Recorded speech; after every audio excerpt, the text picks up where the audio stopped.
Welcome to the Words Matter podcast. As you can see, it's a different scenery than usual.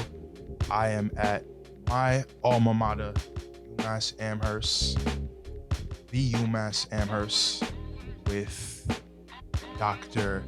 Demetria Shabazz and Dr. Amilcar Shabazz.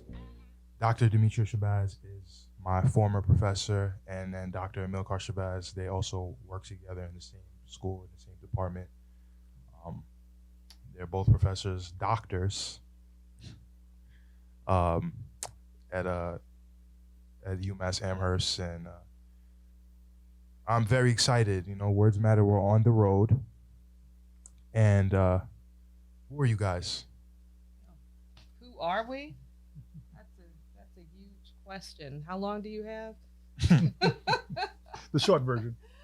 Oh wow. Well, I'll give you the short version because this is something that I usually introduce myself to my students, particularly if I'm teaching a social justice course or something like that.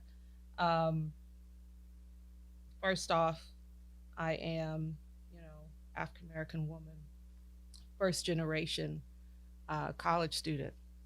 My parents were sharecroppers in Louisiana, and I make the joke, what do you call somebody who has gone to community college? And then they pause, and I say, Dr. D. And I think that's important when you talk about who I am, is that I am here because of struggle. I'm here because of sacrifice. And, however, what way you can obtain education, it's important you do it. You don't know where you're going to land, but it certainly gives you many more opportunities, and it can bring a person who was a generation ago picking cotton. Literally, my parents picked cotton, picked soybean, and I'm here as Dr. D, and I'm married to this wonderful partner in all things good, Amilcars Shabazz, and I'm a mother of two sons, very proud mother of two sons. And who are you, Dr. The other Dr. Shabazz? That's it. All right. So good to share a few moments with you. I'm Winona St. Julian and Edward Frank's child out of Beaumont, Texas. And I am teacher because that's the family business. My mother was a school teacher, started for over 30 years. And my father was a letter carrier. And between those two honorable professions, I ended up leaning toward the teaching. Yeah. And so that's what I've pursued. The family emphasized, mother and father emphasized education, to learn to read. If you would lead, you must read. And to learn how to write, how to express yourself, get your point across, and understand the numbers. Learn your arithmetic so you can understand what's going on with the numbers. And so that became the emphasis on me, to do your research, to know what you know, and to stand in your truth. What are some of the courses that you guys teach that, do you feel like some of the courses that you teach are a reflection of your upbringing? You want to say? Well, you start. So I know you'll have more to say. So we both had a chance at the turn of the millennium, going from the 1900s to 2000. We opened the new year, the new millennium, in a country known as Mali. We were over in Timbuktu, we were in Bamako, we were in Ségou, we were in Kati, we were in the village, we were in the bush, we were on the desert. So we got to really go all through Mali, and we learned about what they call the jelly. The jelly, sometimes people know it by the more francophone term griot, but this kind of tradition of telling the stories of the past with the Sankofa principle in mind, that it is not taboo to return to the source and to get it, to go back and fetch it. And so we, in our courses, we operate from that Sankofa principle. And last semester, I taught the history of the civil rights movement, a course very, very dear to me. You ask if it's a reflection. Well, my whole family were pioneers of the civil rights movement. My great grandmother was a charter member down in Beaumont, Texas, of the National Association for the Advancement of Colored People. I mean, in times where it was really dangerous to be associated with something like that. My mother, was a trailblazer. My father, they were the first to attend this state university, state-supported, taxpayer-supported university called Lamar University that was barred to Black people. Everybody else could go, but Black people go somewhere else. And they were there was a lawsuit. It opened up after the Brown v. Board of Ed case of the Supreme Court, and it's fall semester of 1956. My mother and father said, well, we're going to go. We're going to keep our education going, and we're going to go now that it's open to us. They were among 26, and all hell broke loose. They tried the white supremacists tried to make such an uproar that the university would kick them out, would expel them, quote unquote, for their own safety, the way they did at the University of Alabama earlier that year in 1956 to Arthurine Lucy. So again, the civil rights movement is something that my family lived and breathed and were a part of those events. And they didn't pass it on to me in a deep way. They actually held back on a lot of it because there was this times of integration when I was born in the 60s. They wanted to protect me. They wanted to, and to allow me to go to the heights of things. So they felt like if they loaded me up with all of their pain and all of what they had gone through with white supremacy and white nationalism and white hatred, then it would, an anti-Black racism, that I might carry a chip. They didn't want me to carry a chip. They wanted me to be able to go integrate University of Texas at Austin, integrate the economics department, integrate, whatever spaces I'd move in, and go at it with an open mind and open heart. And that was a nice idea, but in some ways, I had to see that things hadn't completely changed. People were still enacting and carrying on a lot of anti-Black racism, and so I had to face it without the knowledge of the past. So I had to go back and fetch it for myself to understand what I was dealing with. So I teach history of the civil rights movement, Black radical thought right now this semester, radical Black thought, courses that I've been blessed to be able to create here, like the comparison of race and caste, Afro-American and Dalit of India, comparative histories. And really, really enjoy the opportunities of what I'm able to teach in this department. Speaking about integration, how important is true diversity in these predominantly white spaces? Yeah. You want to give your take on that? Well, I can give my take, but his is in this particular instance, a more informed position as someone who was a part of the administration working on diversity. Presently, there in a institution such as a UMass, we have several women of color that have worked their way up, that have earned their way into not only teaching positions, faculty positions, but administrative positions. What I feel, and the numbers bear this out, is that, we need men also in these positions, and we're missing the voices and the experiences of men of color specifically. And I feel that our young Black male students also need to see, these faculty members in these positions and teaching so that they have something to emulate. Um, Sometimes we need that direct representation. Our women are doing really well. I'm, proud of my sisters and what we're doing here at UMass. But I think the numbers bear out that we need other voices, because we aren't going to get there just by ourselves. Yeah. We got to get there together. So I can only give my opinion as a faculty member, and I want to see these young men in my classes. I teach, feminism and film and media and communication and popular culture through a feminist lens.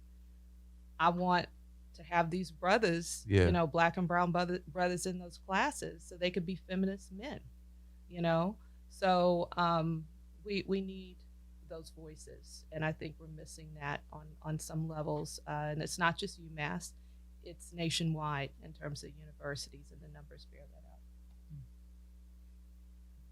Wow. Dr. Amilcar, you spoke about your parents having a civil rights background. Dr. Demetria, do you think that your parents have a sharecropping background? Were there any contrasts? Do you think there are any contrasts between his parents' backgrounds and your parents' backgrounds as far as their ideals and what they wanted you to pursue? Yes and no. I think what we shared and what I saw when I first met him was a sense of shared vision of justice. I saw that immediately in the work he was doing, in talking with him, and I could tell that came from his people. Yeah. So I saw that. I saw his people through him, and I appreciated that. So there wasn't a conflict necessarily. What there was, after I got to know him, there was a difference. My parents certainly didn't have the opportunity and the resources to seek, higher ed. He was already, in many ways, second generation, but there was still that sense of struggle and trying to get ahead. My parents, particularly my father, who was an activist in his own right in the community, as a construction worker, because that's what he was. He was a construction worker. He was a leader amongst particularly the men of color. We lived in Texas amongst folks that he would call friends who were Mexican American, who were certainly African American, but he was part of his union, and he was very active in the union. And I saw how my father moved within the community as a connector for so many people, white, Black, Latino, and they all knew him as a guy who would speak the truth. And he was a powerful figure.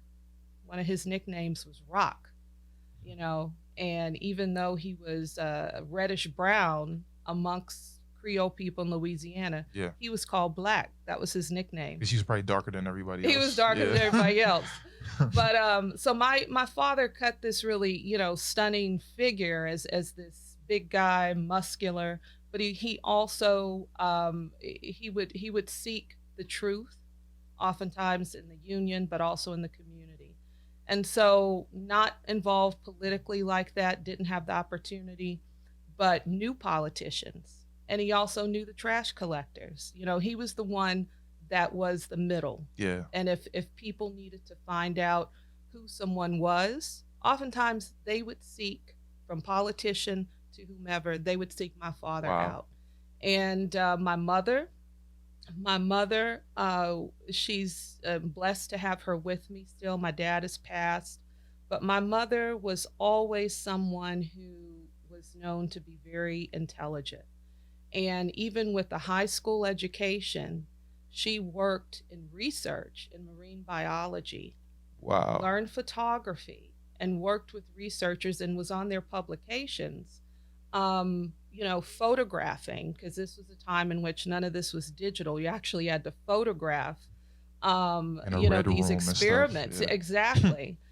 And, these are things that she did because she was courageous enough and curious enough to find out more. And I always appreciated that. There's a great story of my mother when she was younger, and this is segregation in Louisiana, even in the Catholic Church. So there were no seats one Sunday in the black section. And when we're talking black, my mother has, bluish green eyes and brown hair, you Yeah. know. So there's this color line that's in Louisiana. No seats in the black section. So my mother goes up to the front, and there was a seat in the white section, people that look very much like her. And she sits down. After church, she is criticized and berated for walking up to the white section and sitting down because there were no seats in the black section. These are things she did that people critiqued her for. And she did all this before the age of 16, because by the age of 16, she had left with my dad from Mamou, Louisiana, where she grew up in rural Louisiana, She was always very bold, very courageous, and if given the opportunity, no telling what my parents would have done. Yeah. But what they were able to do was amazing, and raised, 3 children in Galveston, Texas, which was no small feat, and made it available for all 3 of us to go to school. 2 of us have, 2 and 3 degrees.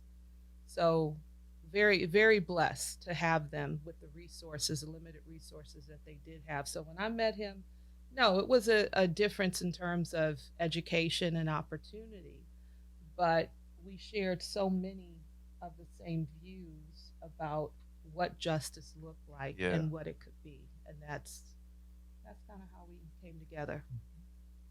What does justice look like? What has justice looked like to you in the past, the work that you've done, on a collaborative point of view, and what does it look like now to you? That's for either of us. Hmm? That's for That's either for both us? of you. Yeah. Okay. Well, I've talked, and then I can. Okay. All right. Yeah, we have been blessed to travel so many places, and almost every place we've gone, we end up finding the troublemakers in the sense of John Lewis, the good trouble. And I have to say, it looks like protracted struggle. It looks like continuous struggle, just on and on and on. It don't stop. Yeah. And when you meet those people who have that fire, have that kind of spirit in them, that it's on and on till the break of dawn, that's where you gravitate. That's how we've gravitated. And so give you an example of that. When we were in Tuscaloosa, Alabama, I was teaching at the University of Alabama. She did her doctoral work there at the University of Alabama. Again, very segregated campus. This is where Arthurine Lucy tried to break the color line in '56, got expelled.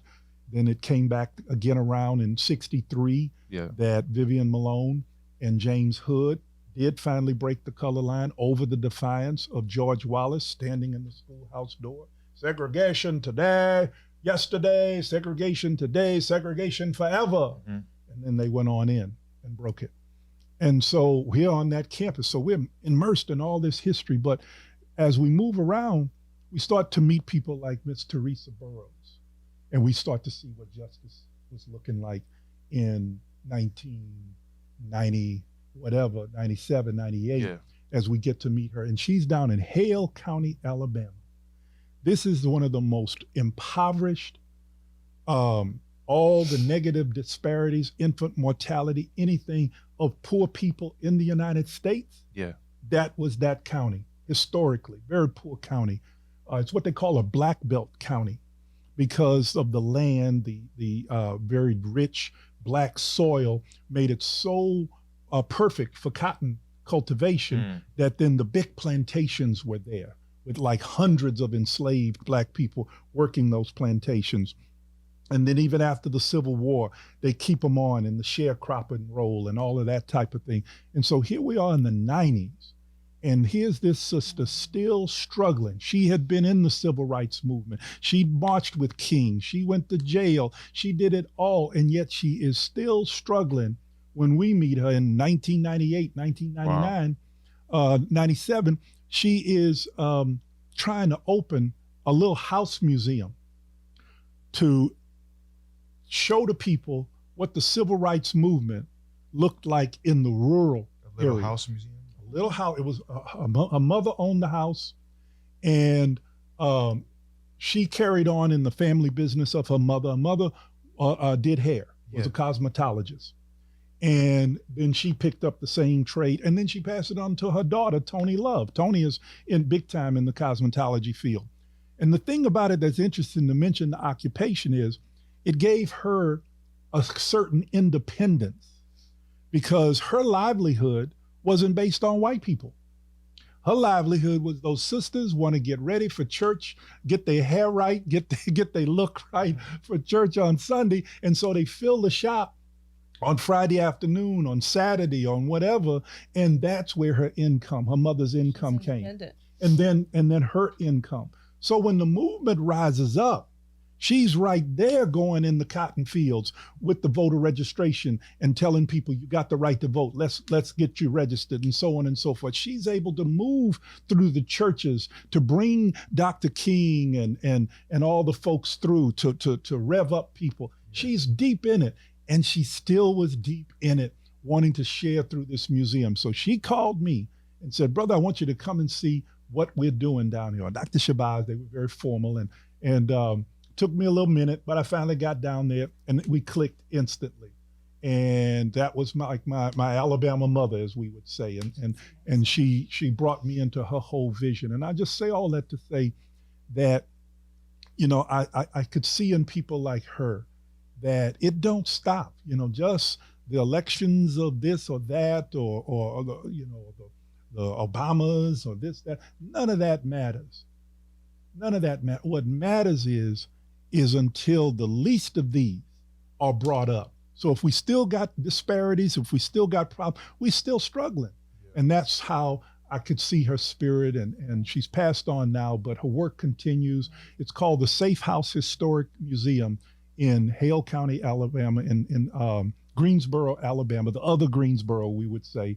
And I do encourage people, if you're ever going through central Alabama, go to Hale County, go to Greensboro and see the Safe House Historic Museum. And the thing is that we're seeing now with voter repression, you know, in places specifically Alabama, you know, where, you know, you have this large population of Black folk, yet you have these small gerrymandered districts where Black people represent the voting majority.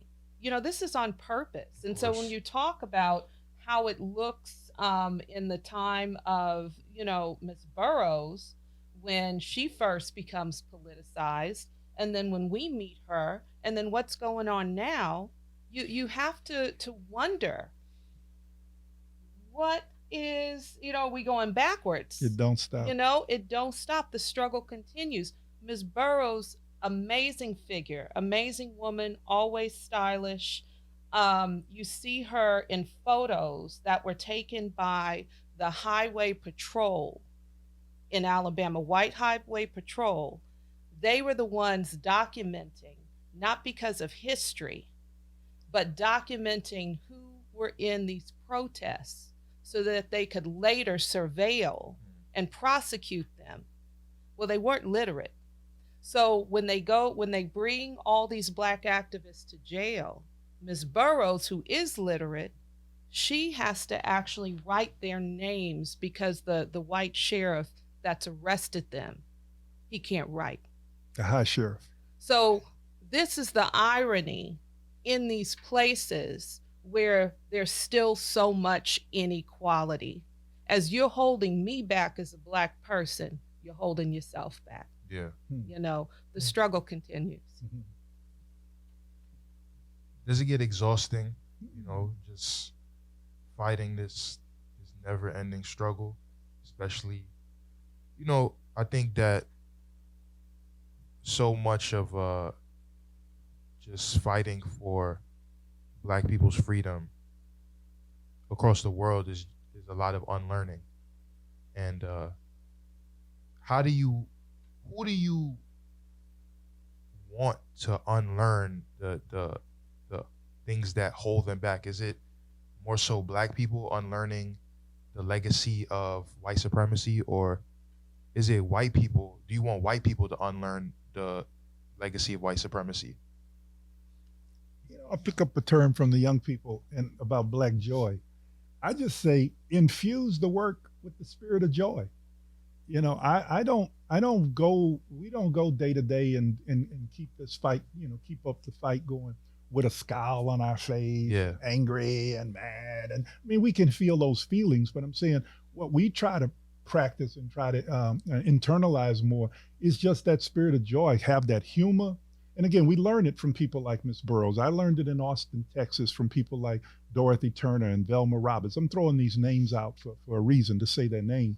But you know, you just infuse this life of Nelson Mandela. He, when he was in prison in Robben Island and he put out his life story, he called it "The Struggle Is My Life." Yeah.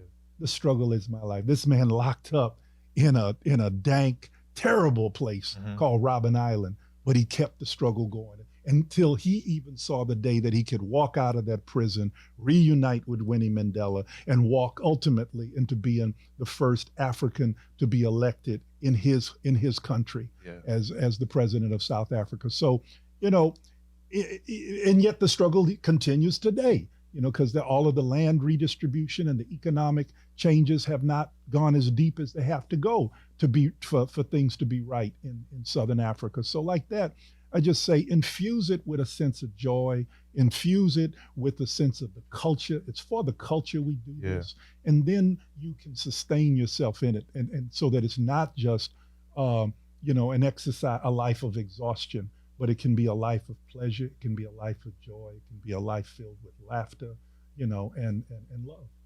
Absolutely. I mean, the thing is that, you know, we have to learn as we in living Sankofa, right? You have to learn from the past in order to go into, you know, your future. But black folk got to take care of themselves. And it's people of color in general, because white supremacy affects so many of us around the world. You got to take care of yourself. Yeah. You got to have some downtime.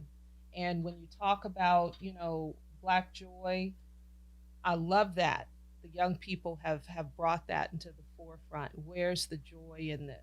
Well, there's joy, and you may find love, you know? And in doing this work, you can't do it alone. Find community. Yeah. Find community. And to talk about unlearning, certainly you could do that in the university setting. You could do it on your own. But really, the unlearning is finding a community where you can experience black joy, black love. You can, when you're out there doing the activist work, you can come home in a sense to your community, Yeah. to be nurtured, to fortify yourself, to go back out there and do that. That's it. I think, you know, amongst these young white people, and there's certainly many who have changed over generation in terms of groups of people. But I see, even within my classrooms, these young people who, for whatever reason, are hurting, are not feeling nurtured and fulfilled. They don't have a community. Yeah. They don't have a community where they could feel that amongst themselves and with people of color. And so when we talk about the unlearning, we have to build community for all of us. We're in this together at Yeah. this point, you know? So we have to do it together. Do you guys ever, or have you ever felt fearful of, like you said, like coming home, you know, at the end of the day, because you fight, but you know, a fight doesn't always end in you coming home. Bring up Alabama or where you, I don't know where you're going to No, go no. with this. I just think about when you hear about the talk and how we have to give our children the talk. And I just never forget one of my children, my middle child, was about the same age as Trayvon Martin when that brother's life, young man's life, was snuffed out, and the person who did it, gets acquitted. It's like, nope, did no wrong. Yeah. And police told him back off, go away. Still had to go and confront and pull out his weapon and blow the life away of this young man that uh, the president Barack Obama said if he had a son, he probably would have been like Trayvon, would have looked like Trayvon Yeah. Martin. This could have been my son. Yeah. And that's all, well and good, but I'm looking at my own, and I'm looking at children around me, and I'm saying, wow. And so when the sisters put out that Black Lives Matter, and so many young people just responded, not just to the hashtag, but to the very idea Yeah. that, look, what's going on? Do our lives matter? Yeah. And that idea of a love letter to ourselves, a love letter to Black people, to ask, do our lives matter? What are we going to do? Do we just keep letting this go on?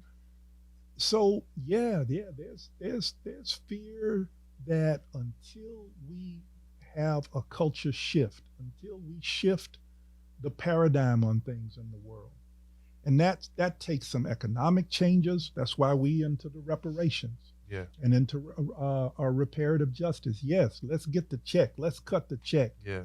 Because you upset, concerned about Black people and the poverty and the babies having babies and anything else you want to list down the line, and the violence and everything in Chicago and the guns popping up.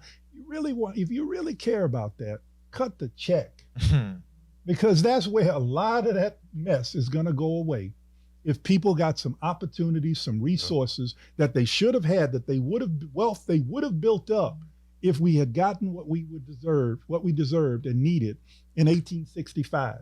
Well, cut it now. Yeah. And all the negative social indicators that you worried about, you'll start to see change. I honestly believe. And when we always start talking about violence and the police and this, that, I always say, statistics do bear out. Most of the violence that if I really want to fear, it would be from another black person. Yeah. But I don't walk with that kind of fear toward my own. I work to fight that fear by demanding the justice we deserve. So cut the check and let's flip the script. Let's have the culture shift so that we don't have to have these fears of our lives and these fears of that Black lives don't matter. And that's also a part of the process of unlearning. Black people unlearning, because that is a remnant of white supremacy, being afraid of your own people. Ooh, yes. And when we talk about Black Lives Matter, there's also a sect of Black people who will be like, well, what about when we kill ourselves? Like, what? Absolutely. Do Black Lives Matter still? And it's a complex conversation. But back to what you were saying about reparations and cutting the check, a lot of the crime, a lot of the violence would be gone if people had the money to, pursue the, positive things. I have to say, though, that the times in which we have been threatened, it's come from white people. Mm-hmm.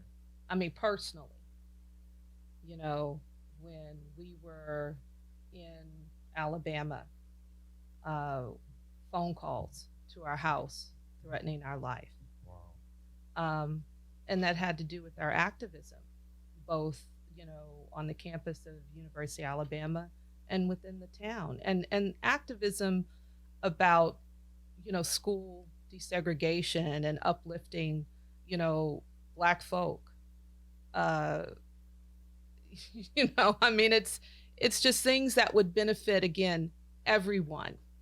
You work to better your schools, it benefits everyone in that community. So there's a lot of violence that doesn't get talked about. I mean, now, about domestic, terrorism. We have to face that reality in the U.S. Asian and Pacific Islanders are being hurt and threatened because of anti-Asian, hate. African Americans, well, it's continual, from the time we were brought here. So I think we need to understand that when we talk about the unlearning, Yeah. white people in their communities, in their families, in their churches, in their synagogues, wherever they are, must work on themselves, because the threat is just not to people of color anymore. Yeah. The threat is to their own way of life, their own future, Yeah. their grandchildren and great grandchildren. They need to work on themselves. Yeah. They need to do the unlearning.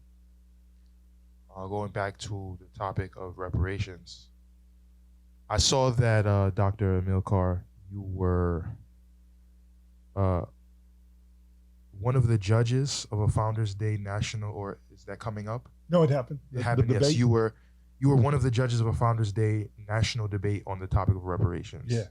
And it made me wonder, what is your stance on? I just wanted to know, like, what do you think about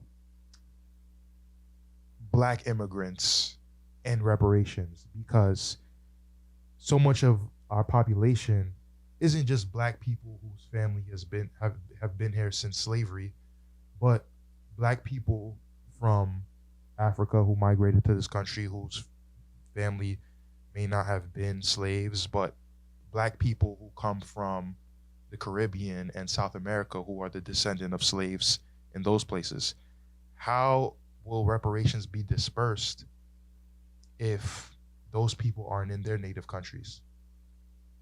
Yeah, the repair I envision is a worldwide process. Yeah. And I've been to Brazil, I've been to Colombia, all through the Caribbean, and I know that like Peter Tosh and them would say, don't matter where you come from, as long as you're a Black person, You're an African. Yep. and all of that. So we have this common oppression, and for me, for example, I'm on the African Heritage Reparations Assembly. This is a town-appointed committee that's charged with developing a plan, a municipal town plan for reparative justice of our Black community here. The 2020 census projects that Amherst, this little town of Amherst, has something over 2,000 people who identified to the census as Black African American. Yeah.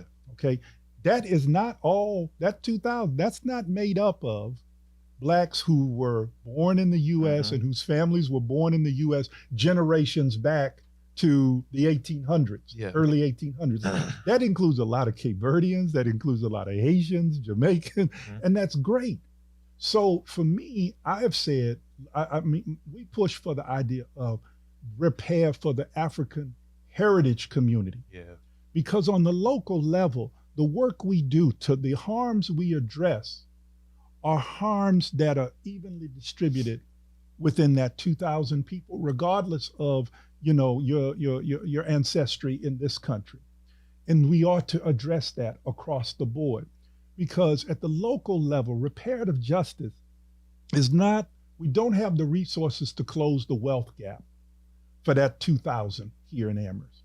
There just aren't the resources coming in from the property taxes, coming in from the taxes to say, all right, we're gonna take that money and use it. Because you still got to have some of that money to pay for the fire department, to pay for to repair the roads, to pay for health services, and on and on. So once you take those things you got to do out, there's not enough money left there to say we're going to go and create and close the wealth gap for that 2,000 here.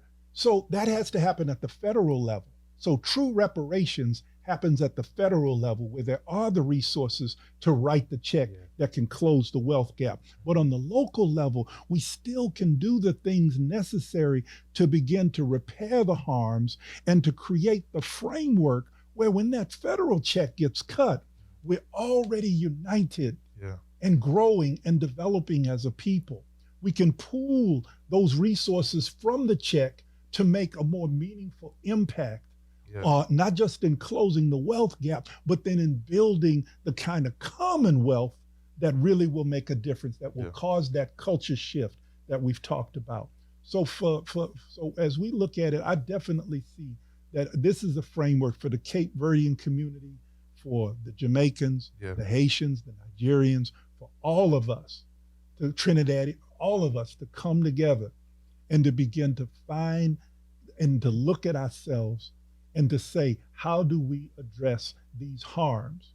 Internally, that is work within us that we need to do, as well as externally with all the other members of the community to really bury this thing called white supremacy and anti-Black racism.